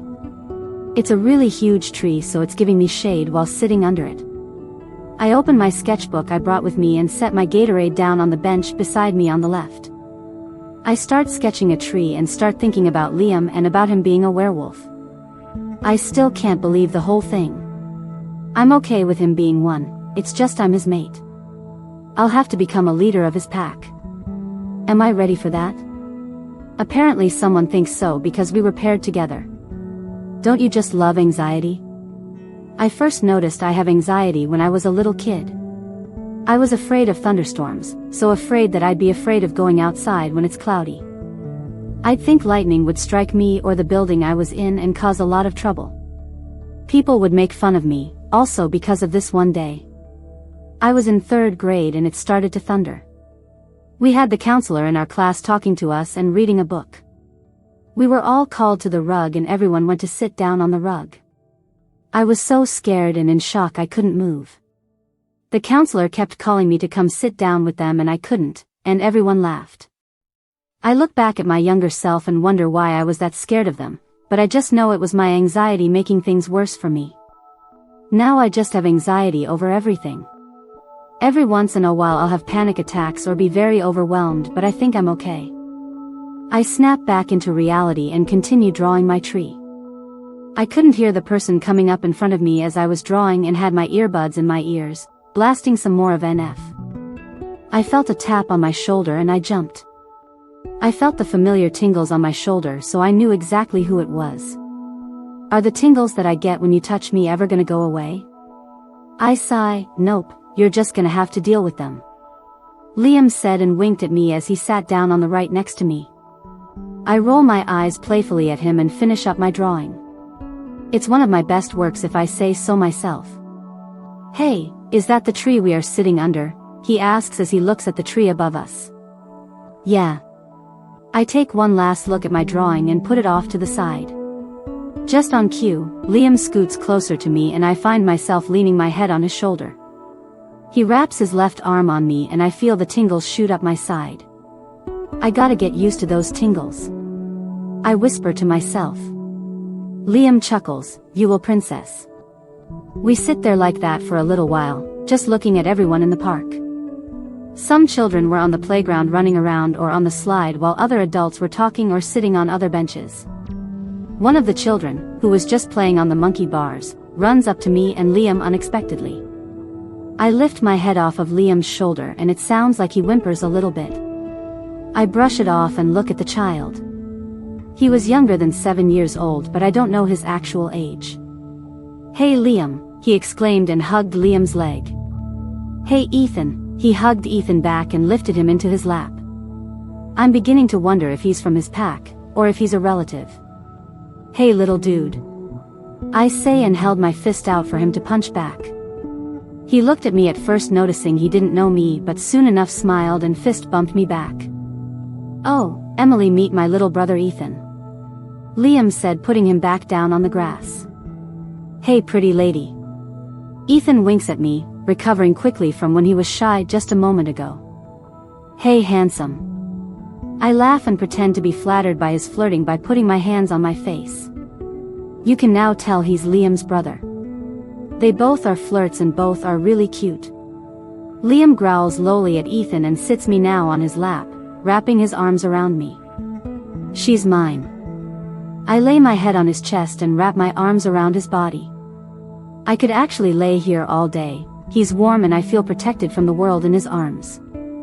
I'm falling for him. Oh, is she your mate? That's cool. Ethan says and jumps up and down. Yeah buddy, now go play some more.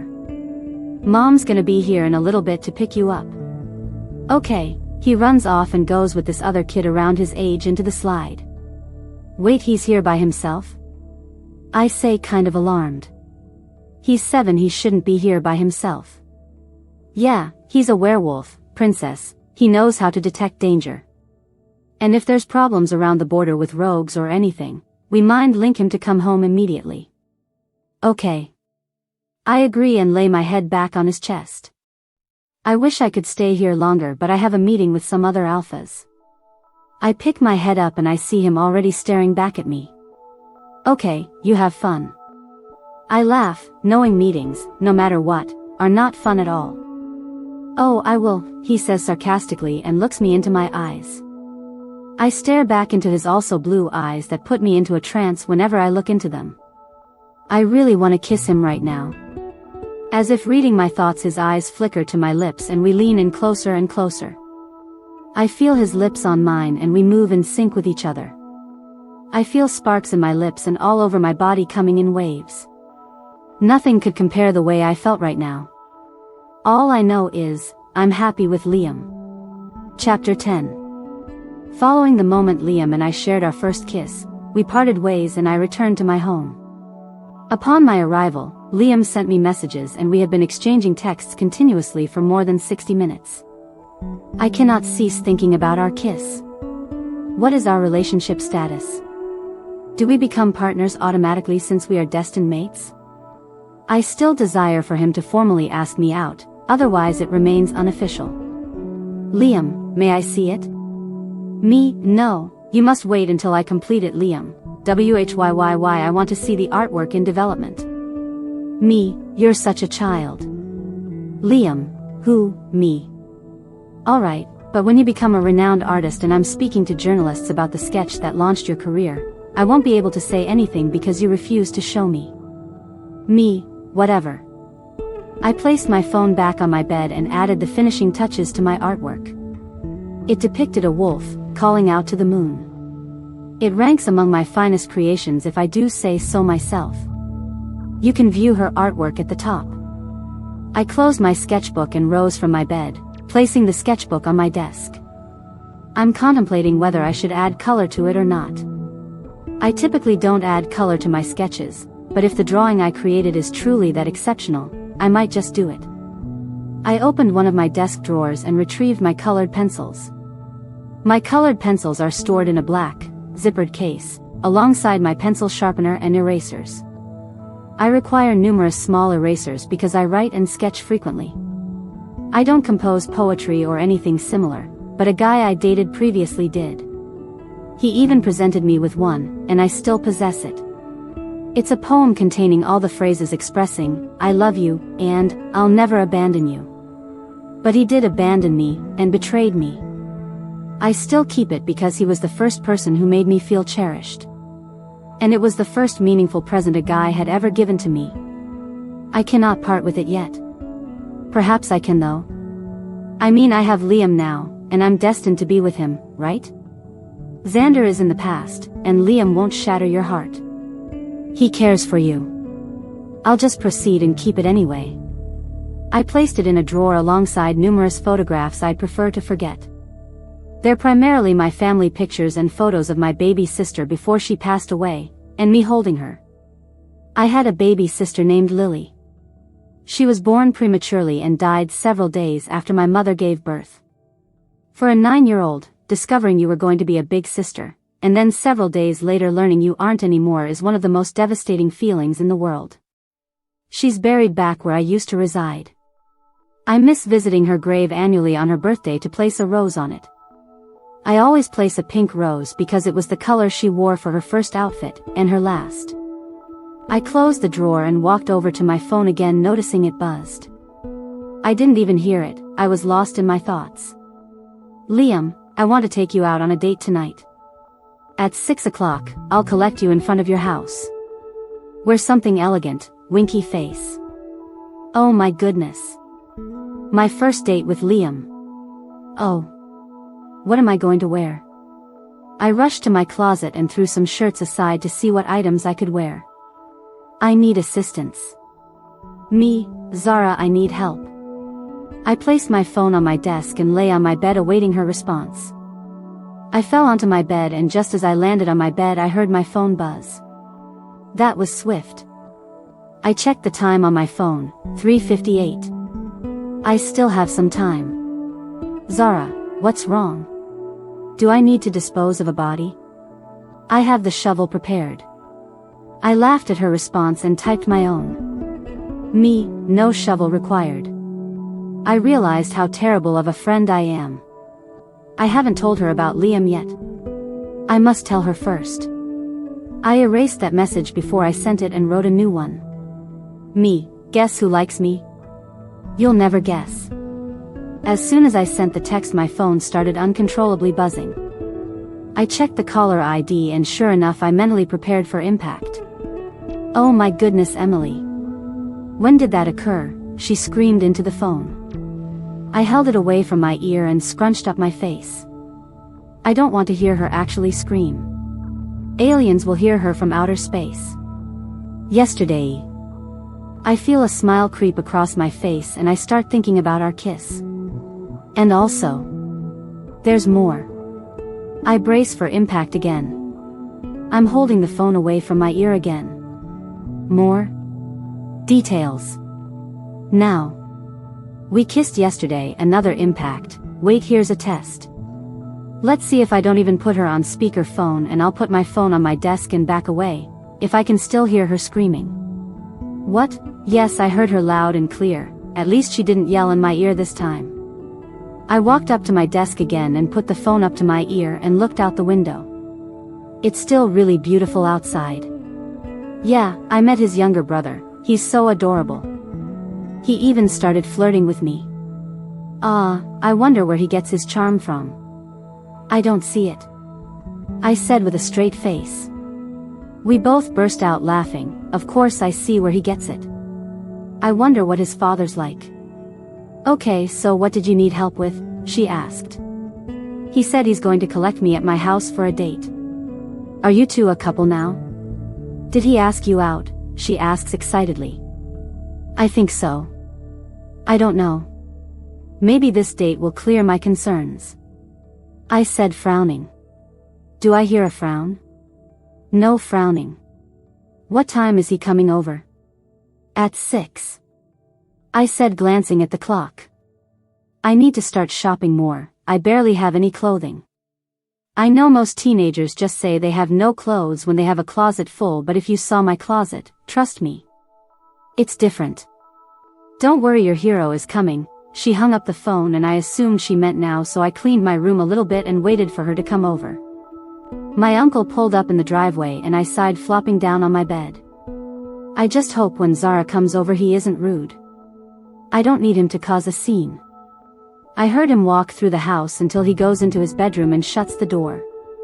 Okay then, at least he's disappearing for her arrival. Zara doesn't live far, so when she says she's coming, she'll be here in 5 minutes. When I heard a knock, I ran downstairs and opened the door to Zara holding a makeup bag. Oh no. No no no. I'm here to make you beautiful for your date. Not that you aren't already naturally gifted though. It's like you were created to be a queen or something. If only she knew. Haha, yeah, about that, please no makeup. I just don't like stuff on my face, I said as we walked up the stairs. She looked towards me with a disapproving look. Even if it's a little, it's your first date with Liam, so I'm at least putting something on you. No way, besides I wanted you here for advice with clothing, not makeup. I rolled my eyes at her and opened the door to my room. I like your room, nice style. She looked around with approval. Thanks, I guess. I laughed and walked towards my closet. Zara walked over to my closet and threw some outfits and things that she thought would work together and put together multiple outfits. There was a maroon dress that went up just above my knees, was sleeveless, and had a bit of a turtleneck. It's a beautiful dress. And then the second choice. It was a dress I didn't even know I had, but as soon as I see it I know why. It was my mother's. I took it from off of my bed and examined it. It's a black dress with a blue flower shown on the top and was long-sleeved. I picked the maroon because it's my favorite color, and I could never see myself wearing my mother's dress on a date. Not tonight, at least. I picked the maroon dress. I pointed to her and hugged her.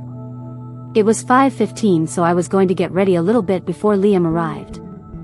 We headed downstairs and she grabbed her purse and makeup bag, that she didn't use, and said, well, text me when you get home, or if you end up staying the night at his place. She winked at me and walked out.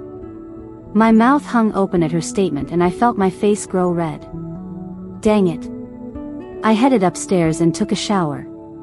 Once I'm done, I wrapped myself in a towel and looked at myself in the mirror. I've felt different ever since I found out I had a mate and that they were real. I don't look any differently though. Same blue eyes, same light brown, wavy hair. I don't have very noticeable freckles, but if you look a little close to my face, I have freckles surrounding my eyes. I also have a vein in my left eye in the exact shape of a check. My father used to say I was checked off. I looked at the bruise on my arm that's still there and started freaking out.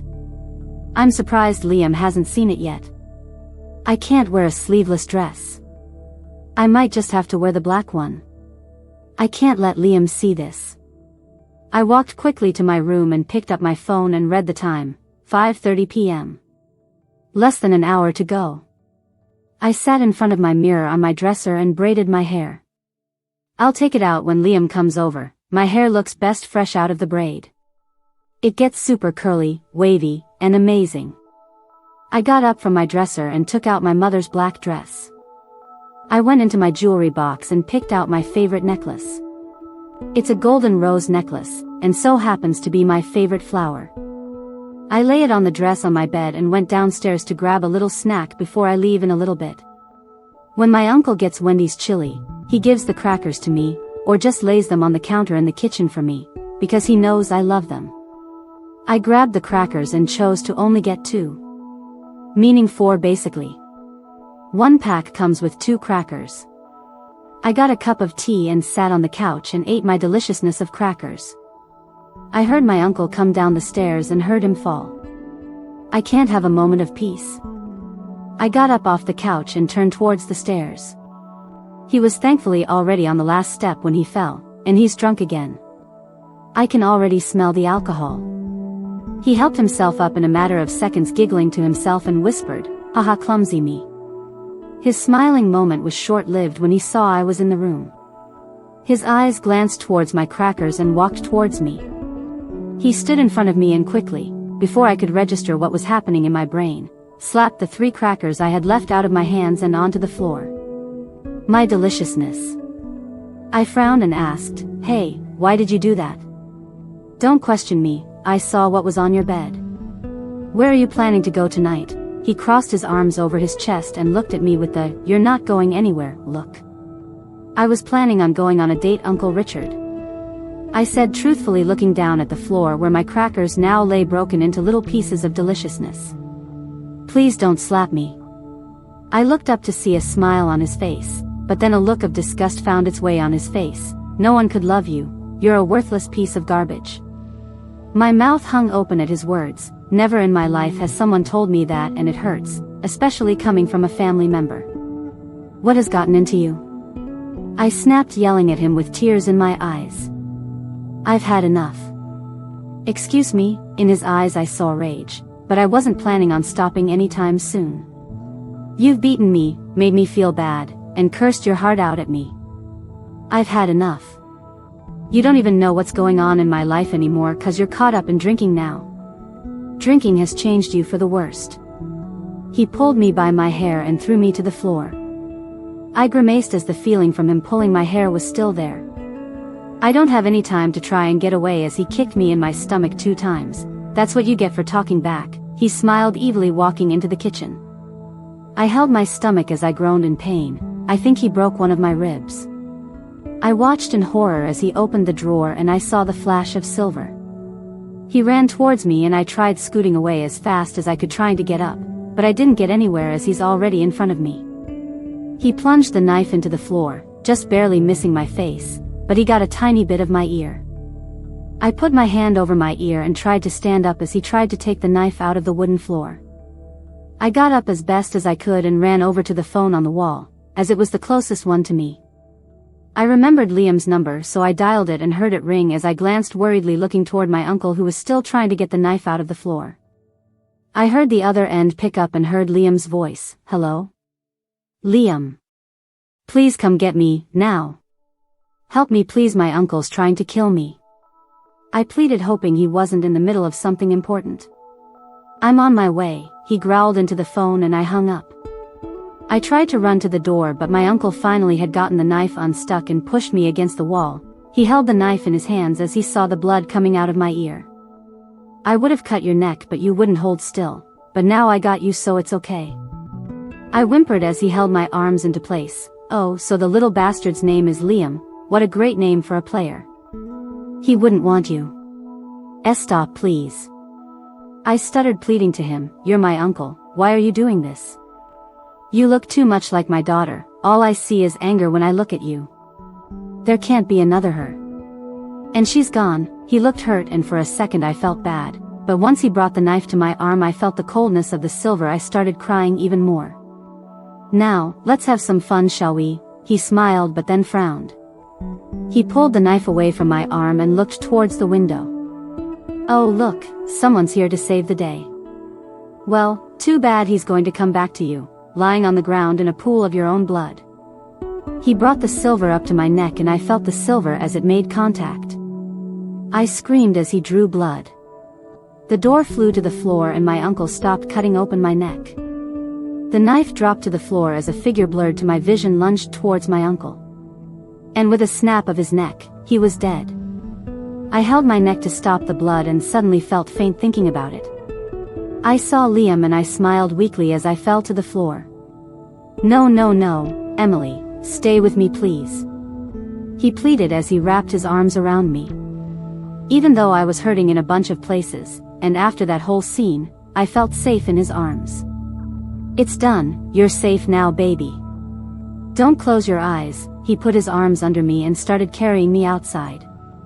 He ran into the forest and I saw black dots clouding my vision. And then I saw darkness. If you're still listening to this story up to this point, why don't you subscribe to this channel to continue getting impactful daily stories like this? We would be most grateful if you can do that to help boost this video to reach everyone. Thank you. Chapter 11. She's going to be okay, Alpha. I heard a voice say to apparently an alpha. It was an older voice that sounded like a male's. Then why hasn't she woken up yet? It's been hours. I heard a voice growl. I know whose it is. It's my mate's. Her body has just gone through a dramatic state. Her body needs to heal a little and refresh before she wakes up, the other voice said, trying to calm down Liam. Wait. Her breathing's normal again. She's awake. I heard Liam say. I heard rushing of feet and I tried and opened my eyes. Hey princess, are you awake? Liam's voice said, hoping I'd respond. I felt a hand touch mine and it's Liam's because I felt tingles in my hand. I opened my eyes and squinted my eyes. It's all really white. I jerked myself into a sitting position but I felt a sharp pain in the back of my neck, so I groaned and lay back to how I was before. Take it easy, baby, you've been through a lot. Baby steps. I tried and opened my eyes again and saw a worried Liam. His hair, which is usually messy but it's a sexy kind of messy, was now looking like he had run through it a bunch of times, and his eyes were kind of red from lack of sleep.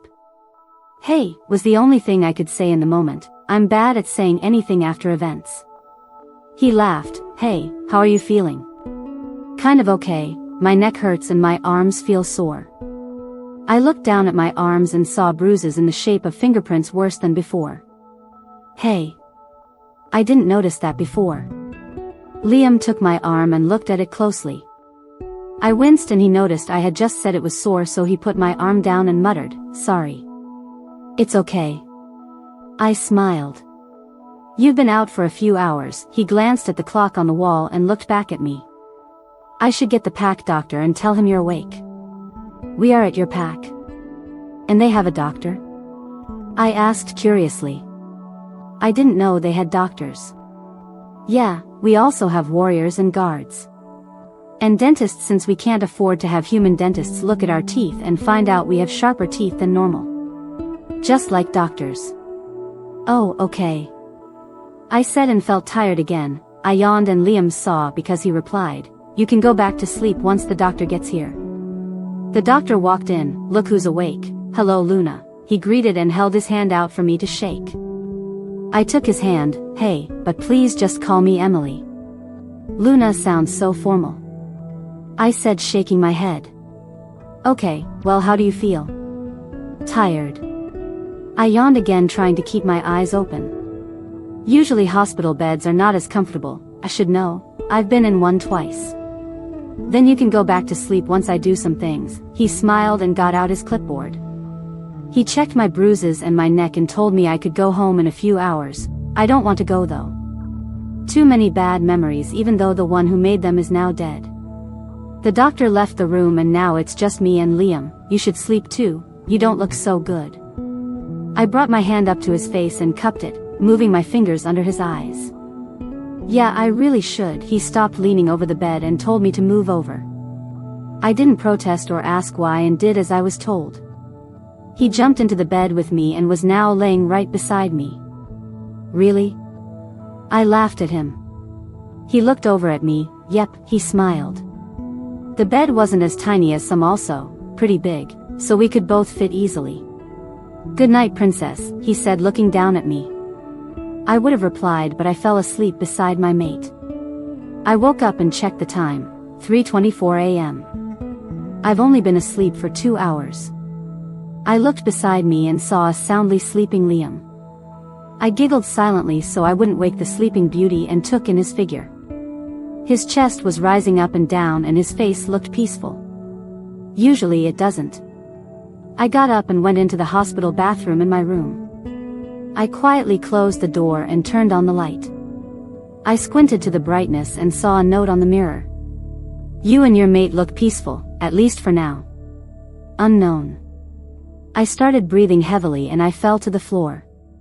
No, not again, I just became safe. "You're telling me there's more? I can't do this." I brought my knees to my chest and rocked myself back and forth, trying to calm my breathing and my fast heart rate. A worried Liam burst through the door and saw me on the floor and kneeled down. He held me in his arms and cooed, "It'll be okay, shh, calm down, princess." I rested my chest on his chest and wrapped my arms around his body as I kept shaking and breathing heavily.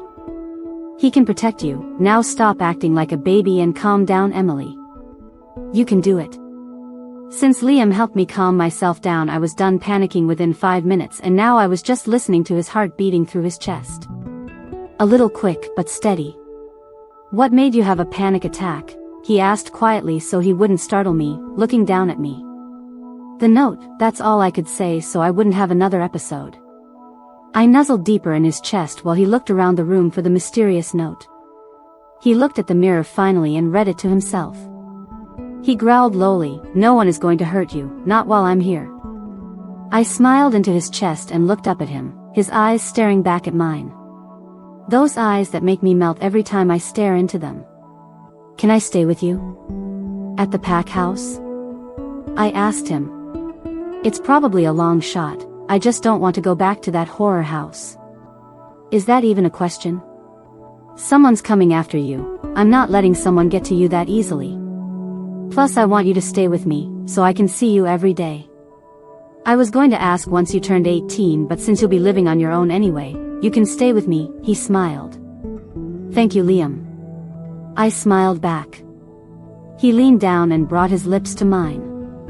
I wrapped my arms around his neck and kissed him back. I felt the familiar sparks and smiled into the kiss. I knew he felt them too because we had to stop kissing due to us smiling too hard. I never knew how important you'd be to me." I smiled harder, I didn't know that'd be possible. I sat on his lap and smashed my lips on his again. This kiss was quick, but needy. I need this boy in my life. And I've never wanted someone more. Chapter 12.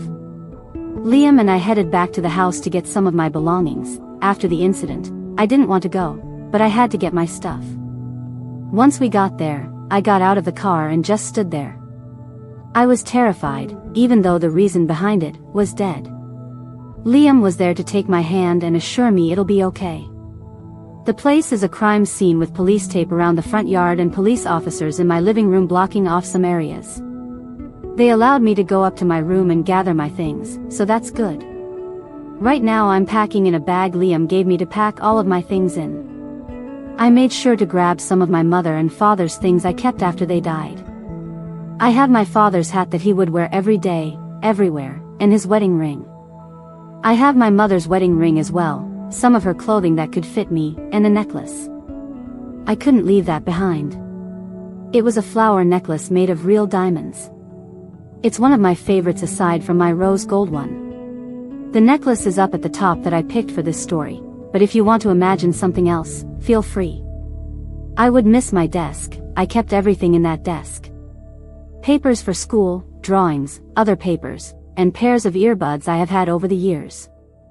I don't know why, but every time I have a pair, one day they mysteriously stop working or start acting funny. Weird. I have headphones too, 2 pairs. I have this skull candy light pink ones I used a few years ago. It's still in perfect condition, if you don't count a scratch on the right side of the expandable headband. I remember how that happened. Me and my cousin were playing around in the backyard and we fought over them. We ended up dropping it on a rock. I cried thinking it wouldn't work, but there was no damage to the headphones and how they worked, just how they looked. My other pair is a black pair that lights up in the ears that so happen to be speakers. I use those every once in a while, but I prefer earbuds. They're much simpler. I packed those in my bag and took a look on a little table in my room. On the table, there are little glass animals I would get from an art museum. I have a horse, my favorite dolphin, dragonfly, duck, mouse, and a unicorn. When you bought them, they came with tiny gold or silver boxes, so I put them in their boxes and tucked them in the bag as well. I have my sketchbooks I have drawn in over the years and all my art supplies too. Mostly my bag is full of those. Liam said I can get more clothes later cause his sister is dying to meet and go shopping with me. Great. Last thing I packed was my hoodies. I absolutely love hoodies. I'd rather wear those all day than shirts, but I get hot and cold very easily. I have one that's a navy blue that says on the front, Myrtle Beach, South Carolina, from the times I'd go with my mother and father on vacation. The last 2 times I told them I'd buy a hoodie every time we went there. The last time we did, I bought a red lifeguard hoodie with SC on it so everyone knew I went there. I also have one of my mother's old hoodies that's a pretty dark red. It's simple with no writing or designs on it. It's a little big on me, but I don't care, it's comfortable. I hope when me and Liam's sister go shopping I'll get some more hoodies. I looked into my room for the last time and walked out. Liam was up in my room with me before, but Noah mind linked him to go to the pack house real quick for an emergency.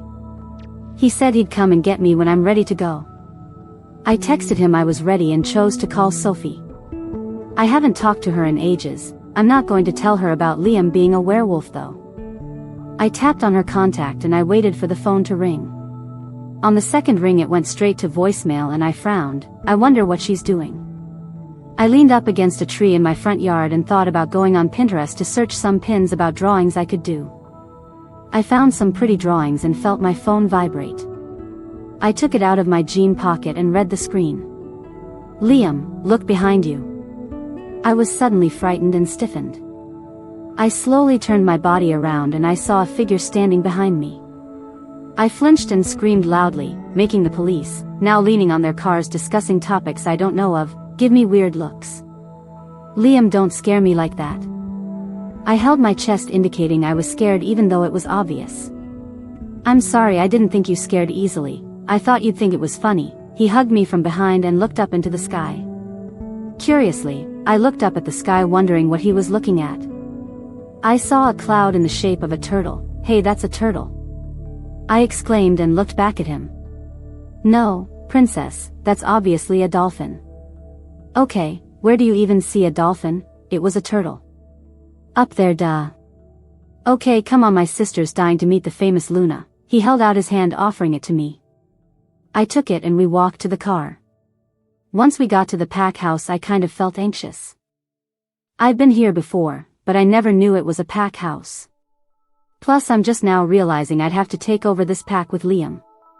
Calm down, Jess, maybe the pack isn't as big as they made it seem. I took his hand again and walked in the double doors of the pack house. Liam and I walked up the stairs as he led me into a hallway. He stopped in the middle of the hall. Do you want to share a room or have your own for now? I thought about it.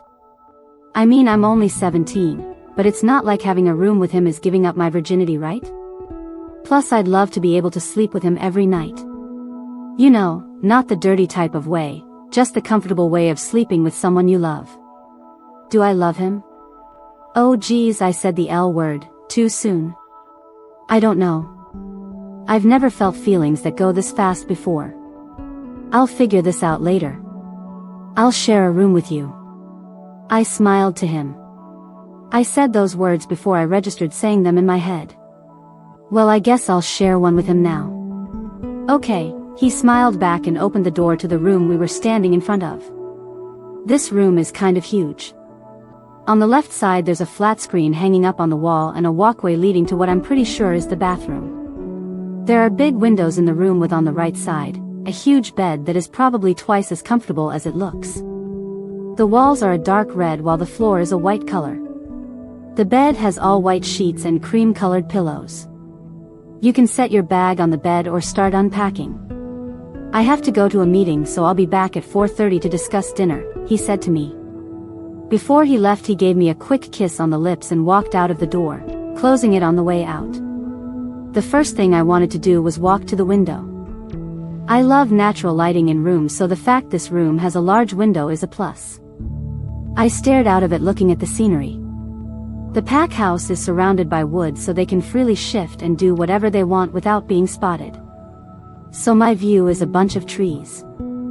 I checked my time on my phone and saw that it's 2:05 p.m. I have about 2 hours and 25 minutes to myself. I walked over to my bag and put some clothes and hoodies up in the walk-in closet we now share and stocked the bathroom with my girly stuff. I don't have much. Just pads, a bit of chapstick, and some mascara I put on for special events. I walked out and plopped myself on the bed. Mission accomplished, I'm now lying on the bed. It was as comfortable as it looked. I heard voices downstairs. Is she here? I heard a feminine voice yell. I perked up from my position on the bed into a sitting position. Who is that? I heard running up the stairs and into the hallway I was on. The footsteps got louder and louder until I heard a knock on my door. The knock was barely a warning that she was coming in, cause as soon as she knocked she was in the room. She stared at me and looked at me with surprise. Wow, my brother got himself a prize. Thank you for watching this video. Subscribe, like and share for part 2 coming up soon.